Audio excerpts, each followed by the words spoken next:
दोस्तों, जिंदगी में गोल्स हासिल करने के लिए हमें नॉलेज और स्किल्स की जरूरत पड़ती है।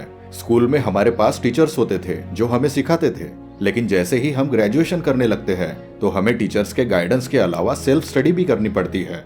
हम लाइब्रेरी में जाकर कुछ बुक्स रेफर करते हैं ताकि एग्जाम की तैयारी अच्छी हो पाए। आज इंटरनेट की मदद से भी हमें पढ़ाई के लिए बहुत सारा मटेरियल मिल जाता है, जिसका सेल्फ लर्निंग में महत्वपूर्ण योगदान होता है। लेकिन सेल्फ लर्निंग सिर्फ ग्रेजुएशन एग्जाम तक ही सीमित नहीं है। आपको हर समय कुछ ना कुछ नया सीखने की जरूरत पड़ती है, जैसे पोस्ट ग्रेजुएशन एंट्रेंस एग्जाम हो, गवर्नमेंट जॉब्स या सिविल सर्विसेज का प्रिपरेशन हो, या फिर आपका कोई स्टार्टअप हो। जिंदगी में हर वक्त नया कुछ सीखने के लिए आपको सेल्फ लर्निंग की जरूरत पड़ती है। सेल्फ लर्निंग इसलिए भी जरूरी है क्योंकि वो आपको चुने हुए सब्जेक्ट में मास्टरी दिला सकती है। सेल्फ लर्निंग से आप अपने सब्जेक्ट में गहराई तक रिसर्च कर सकते हैं। आप नई और यूनिक पॉसिबिलिटी ढूंढ सकते हैं, अपने इंटरेस्ट और पैशन में आगे बढ़ सकते हैं, जिस पर शायद आप फॉर्मल एजुकेशन के समय ध्यान नहीं दे पाए थे। कुछ इंडस्ट्रियलिस्ट जिनके पास डिग्री भी नहीं होती है, लेकिन फिर भी वो इतने सक्सेसफुल कैसे होते हैं? एक ही कारण है, सेल्फ लर्निंग। पीटर हॉलिंस की book the science of self learning से हम जानेंगे कि आप कैसे कम समय में इफेक्टिव लर्निंग कर सकते हैं और अपने एजुकेशन को एक डायरेक्शन दे सकते हैं। ऑटोडाइडैक्ट मतलब सेल्फ एजुकेटर ऐसे लोग होते हैं जो अपने पसंदीदा सब्जेक्ट को गहराई तक समझने के लिए हमेशा क्यूरियस होते हैं। अमेरिकन राइटर मार्क ट्वेन और थियोरेटिकल फिजिसिस्ट अल्बर्ट आइंस्टाइन ये ऑटोडाइडैक्ट्स थे और सेल्फ एजुकेशन को फेवर करते थे। जॉर्ज नाम का एक लड़का एक फेमस आर्कियोलॉजी की किताब पढ़ना स्टार्ट करता है। वो अपनी लेवल ऑफ एक्सपर्टीज को ध्यान में न रखते हुए टारगेटेड इंफॉर्मेशन या उस स्पेसिफिक चैप्टर को पढ़ना स्टार्ट करता है। मतलब वो प्रीफेस या इंट्रोडक्शन को पढ़ता ही नहीं है। उसको वो चैप्टर पढ़ते हुए बहुत सी रुकावटें आती है। जॉर्ज को बहुत से शब्दों का अर्थ ही नहीं पता होता है, लेकिन फिर भी वो अपने आप पर भरोसा रखता है कि किसी नॉवेल की तरह ये भी किताब फिनिश हो जाएंगी। वो पैराग्राफ्स को बार बार पढ़ता है, लेकिन पहले चैप्टर के बाद जॉर्ज मेंटली थक जाता है। उसने जो भी पढ़ा वो ठीक से समझ ही नहीं आता है। उसे पता ही नहीं होता है कि उस कंसेप्ट का मतलब क्या है, वो क्यों आवश्यक है। वो अपनी जीत से डिक्शनरी का भी इस्तेमाल नहीं करता है। इस वजह से जॉर्ज को दूसरे चैप्टर को पढ़ने में कोई इंटरेस्ट नहीं रह जाता। ऐसे ही आर्कियोलॉजी की दूसरी बुक के साथ भी होता है। वो कम्प्लीटली डिस्करेज हो जाता है। जॉर्ज सोचता है कि मैं इस सब्जेक्ट के लिए बना ही नहीं हूँ। अब ये सब इसलिए हुआ क्योंकि उसने एक नॉलेज या टेक्निकल किताब को एक फिक्शनल नॉवेल की तरह पढ़ने की कोशिश की। जॉर्ज के पास कोई प्लान नहीं था। उसके एक्सपेक्टेशंस बहुत ज्यादा थे। वो सेल्फ लर्निंग के लिए प्रिपेयर्ड ही नहीं था। किसी नॉलेज बुक को पढ़ने का तरीका अलग होता है। ऐसी किताबों के लिए एक्सपेक्टेशंस बनाए जाते हैं, प्लानिंग की जाती है। जॉर्ज ने उस किताब को SQ3R मेथड से पढ़ना चाहिए था। अमेरिकन एजुकेटर फ्रांसिस रॉबिन्सन ने स्टूडेंट्स के लिए किसी भी सब्जेक्ट को अच्छे से कॉम्प्रिहेंड या अंडरस्टैंड करने के लिए एक मेथड बताई है, जिसे कहते हैं SQ3R। सर्वे, क्वेश्चन, रीड, रिसाइट, रिव्यू। पहले स्टेप सर्वे में आपने उस किताब का जनरल व्यू लेना चाहिए, मतलब उस किताब का टाइटल, प्रीफेस, सेक्शन के नाम, चैप्टर्स के नाम, और फिर हेडिंग्स, सब हेडिंग्स, क्वेश्चन, इनको एक बार जांचना चाहिए। इससे आप अपना एक्सपेक्टेशन सेट करते हैं कि आप क्या पढ़ने वाले हैं। दूसरी स्टेप क्वेश्चन में आप इन टाइटल्स और हेडिंग्स को क्वेश्चन फॉर्मेट में लिखिए। इससे आप उस इंफॉर्मेशन से और गहराई में इंटरेक्ट करते हैं, उस प्रॉब्लम को सॉल्व करने की कोशिश करते हैं। आप एंड ऑफ चैप्टर क्वेश्चंस को भी रिफर कर सकते हैं। तीसरी स्टेप में आप एक्चुअली पढ़ेंगे। इसमें पेशेंटली पढ़ना आवश्यक होता है। अगर कोई पैराग्राफ समझ नहीं आया तो उसे शुरुआत से पढ़िए, धीरे धीरे पढ़िए, बार बार पढ़िए। चौथी स्टेप रिसाइटिंग में आपने जो भी पढ़ा है उसे या तो अपने शब्दों में वर्बली कहिए या फिर अपने नोट्स में लिखिए। इससे आप इंफॉर्मेशन को अपनी लैंग्वेज में अच्छे से समझ पाते हैं और याद रख पाते हैं। और फिर फाइनल स्टेप में आप अपने रीडिंग मटेरियल फिर से एक बार देखेंगे। उसमें मोस्ट इंपॉर्टेंट पॉइंट्स को ध्यान में रखेंगे और मेमोराइज करेंगे। उनमें से अपने नोट्स लिखेंगे, कुछ कंसेप्ट्स और टर्मिनोलॉजीज को फ्लैश कार्ड्स में लिखेंगे, माइंड मैप्स बनाएंगे, टेबल्स बनाएंगे। ऐसा करने से मेमोराइज करना आसान हो जाता है और नेक्स्ट टाइम रिवीजन के लिए काम छोटा हो जाता है, जिसमें समय की बचत होती है। ये SQ3R मेथड में मेहनत और पेशेंस जरूर लगता है, लेकिन इस मेथड से कॉम्प्लेक्स सब्जेक्ट को आसानी से हैंडल कर सकते हैं। और आगे जैसे जैसे आप इस मेथड का इस्तेमाल करेंगे तो वो पहले से और आसान होता जाएगा। दोस्तों, किसी भी टॉपिक या कंसेप्ट को गहराई तक समझने के लिए सेल्फ एक्सप्लेनेशन एक मेथड होती है। सेल्फ एक्सप्लेनेशन से आप ब्लाइंड स्पॉट्स ढूंढ सकते हैं, मतलब वो भी पता कर सकते हैं जहां तक शायद आपने सोचा भी नहीं था। इसमें एलैबोरेटिव इंटरोगेशन होता है, मतलब विस्तृत पूछताछ। इसमें आप व्हाई क्वेश्चन का इस्तेमाल करके किसी भी टॉपिक को एक्सप्लेन करने की कोशिश करते हैं। ध्यान रखिए कि व्हाई क्वेश्चंस व्हाट क्वेश्चन के मुकाबले ज्यादा महत्वपूर्ण होते हैं। व्हाई क्वेश्चन की वजह से आप किसी भी कंसेप्ट की डिटेल्स में इंक्वायरी करते हैं और तरह तरह के आइडियाज या कंसेप्ट्स में कनेक्शन बिठाने की कोशिश करते हैं। इलैबोरेटिव इंट्रोगेशन हम एक उदाहरण से समझते हैं। अगर आप 1930s के ग्रेट डिप्रेशन के बारे में जान रहे हैं तो आपके मन में सबसे पहला सवाल ये आएगा कि ग्रेट डिप्रेशन क्या है। 1930s में ये विश्व की सबसे बड़ी आर्थिक मंदी थी। दूसरा सवाल ये आएगा कि ग्रेट डिप्रेशन किस वजह से हुआ था। तब कुछ घटनाएं हुई, जैसे कंज्यूमर स्पेंडिंग कम हो गई थी, करीब 9000 बैंक्स डूब गए थे, तब बारिश नहीं होती थी और अक्टूबर 1929 में स्टॉक मार्केट क्रैश हो गया था। फिर आप अपने आप सवाल पूछते जाएंगे कि ये स्टॉक मार्केट क्यों क्रैश हुआ। ये मार्जिन सेलिंग की वजह से हुआ और आउट ऑफ कंट्रोल स्पेकुलेशन की वजह से हुआ। फिर एक और सवाल आपके मन में आएगा कि ये मार्जिन सेलिंग क्या है, ये कैसे काम करती है और इसने ऐसी क्या गड़बड़ की। मार्जिन सेलिंग तब होती है जब आप स्टॉक्स खरीदने के लिए ब्रोकर से पैसा उधार लेते हैं। ऐसे में स्टॉक प्राइसेस ऊपर तो जाते हैं, लेकिन बबल बर्स्ट होने के बाद स्टॉक प्राइसेस इतने तेजी से नीचे गिरते हैं कि आपको शेयर्स बेचने का समय भी नहीं मिलता और फिर वो लोन आप वापस नहीं कर सकते। ब्रोकर्स भी बैंकरप्ट हो जाते हैं और इससे पूरी फाइनेंशियल सिस्टम कोलैप्स हो जाती है। इस तरह इलैबोरेटिव इंट्रोगेशन में आपके मन में नए सवाल बनते जाते हैं और इसी वजह से आप किसी भी टॉपिक में मास्टरी हासिल कर सकते हैं। इलैबोरेटिव इंट्रोगेशन के लिए एक स्पेसिफिक एप्लीकेशन है जिसे कहते हैं फाइनमैन टेक्निक।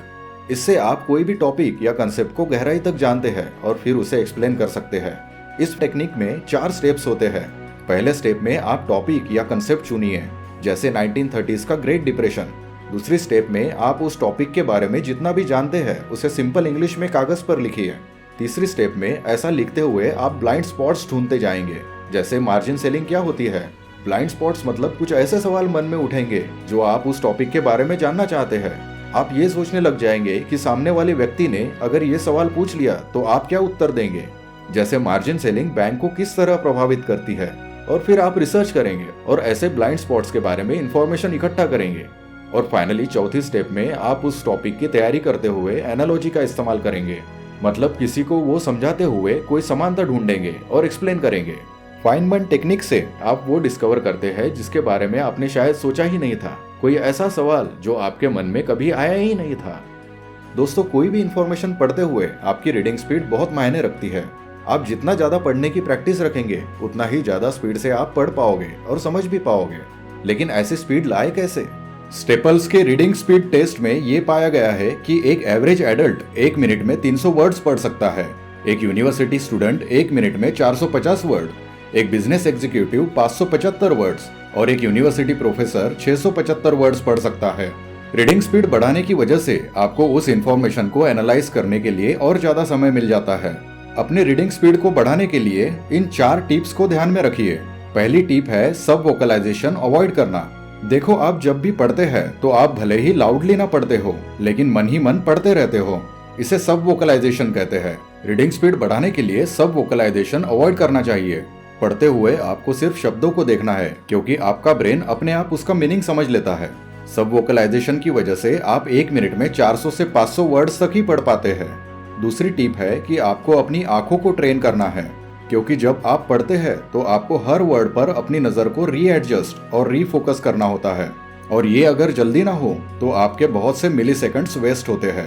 तो अगर नजर को रीएडजस्ट करने में परेशानी होती है तो आप पॉइंटर या अपनी उंगली का इस्तेमाल कर सकते हैं। पॉइंटर तेजी से घुमाने की वजह से आपका सब वोकलाइजेशन भी बंद हो जाता है। दूसरा, अगर आपका पेरिफेरल विजन अच्छा है तो असल में आप बहुत कम शब्दों को देखेंगे और बाकी शब्दों को अपने पेरिफेरल विजन या परिसरीय दृष्टि से पहचान लेंगे। अपने पेरिफेरल विजन को मजबूत करने के लिए बिना सर हिलाए रोज 10 बार एक्सट्रीम राइट और लेफ्ट में अपनी आंखों को घुमाते रहिए। आपके आई मसल्स मजबूत हो जाएंगे। तीसरी स्टेप में आपको ये पता होना चाहिए कि कौन सा वर्ड या कंटेंट छोड़ना है और किस पर फोकस करना है। इसे स्किमिंग कहते हैं। फॉर एग्जाम्पल, एक लाइन में 10 वर्ड्स है तो आप लेफ्ट से तीसरे वर्ड से पढ़ना स्टार्ट कीजिए और एंड में 3 वर्ड्स पहले तक ही पढ़िए। आप पहले 2 वर्ड्स और आखिरी 2 वर्ड्स अपनी पेरिफेरल विजन से पढ़ लेंगे और इस तरह अपना 40% समय बचा सकते हैं। किसी भी स्टेटमेंट में मीनिंगलेस वर्ड्स छोड़ दीजिए, जैसे if, is, to, the, and, was, और इम्पोर्टेंट वर्ड्स को ही स्कैन कीजिए। जनरली किसी भी स्टेटमेंट में आप करीब 90% मीनिंग सिर्फ 50% शब्दों से ही समझ लेते हैं। स्किमिंग मतलब सिर्फ वही पढ़ना जिससे आप उस स्टेटमेंट का मीनिंग पूरी तरह समझते हैं। चौथा, ये समझना जरूरी है कि रीडिंग के लिए अटेंशन और फोकस बहुत जरूरी होता है। फोकस के लिए सारे डिस्ट्रैक्शन हटा दीजिए, जैसे आपका मोबाइल फोन, कंप्यूटर, टीवी, इन्हें स्विच ऑफ कर दीजिए। पढ़ने के लिए ऐसी जगह देखिए जहाँ कोई आता जाता ना हो। आप एक गेम भी खेल सकते हैं, जैसे ये जानना कि 5 मिनट या 10 मिनट में आप कितने वर्ड्स पढ़ सकते हैं। गेम्स या चैलेंजेस हमें मोटिवेट करते हैं, एंटरटेन करते हैं। इससे हम हमारे अटेंशन पर फोकस कर पाते हैं। पढ़ते हुए आपने छोटे छोटे ब्रेक्स भी लेने चाहिए। Father of business management Peter Drucker कहते हैं कि किसी भी सिंगल टास्क पर फोकस करने के लिए 50 मिनट्स आइडियल होते हैं। 50 मिनट्स के बाद हमारा ब्रेन थक जाता है, तो इसलिए 50 मिनट के बाद 10 मिनट का ब्रेक लेना चाहिए। अमेरिकन एजुकेटर मॉर्टिमर एडलर ने हमें किताब पढ़ने के 4 तरीके बताए हैं। पहला, एलिमेंट्री, मतलब जब हमने बचपन में स्कूल्स में बुक्स पढ़ना सीखा था, वर्ड्स का प्रोनाउंसिएशन, उनका बेसिक मतलब जाना था। दूसरा, इंस्पेक्शनल रीडिंग, मतलब पूरी किताब पढ़ने की जगह उस किताब का इसेंस लेना, जैसे इंडेक्स या प्रीफेस से उस किताब को जानना, या फिर उस बुक को बिना ज्यादा सोचे कैजुअल वे में पढ़ना। इससे आपको उस बुक का जनरल आइडिया मिल जाता है। तीसरा, एनालिटिकल रीडिंग। एनालिटिकल रीडिंग में उस किताब को आप सिर्फ पढ़ते नहीं हैं, उसमें कुछ पार्ट्स हाईलाइट भी करते हैं, अपने नोट्स बनाते हैं, कुछ सवाल पूछते हैं। एनालिटिकल रीडिंग ऐसी होनी चाहिए जिससे आप किसी और को भी वो टॉपिक अच्छे से समझा सके।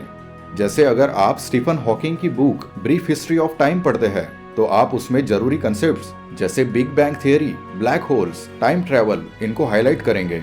आप कोपरनिकस, गैलीलियो को मार्क करेंगे ताकि आप उस पर रिसर्च करके नोट्स लिख पाए। चौथा, सिंटॉपिकल रीडिंग, मतलब आप उस सब्जेक्ट से रिलेटेड बहुत सी किताबें रेफर करते हैं, बहुत से आइडियाज, आर्गुमेंट पढ़ते हैं, उसे कंपेयर करते हैं।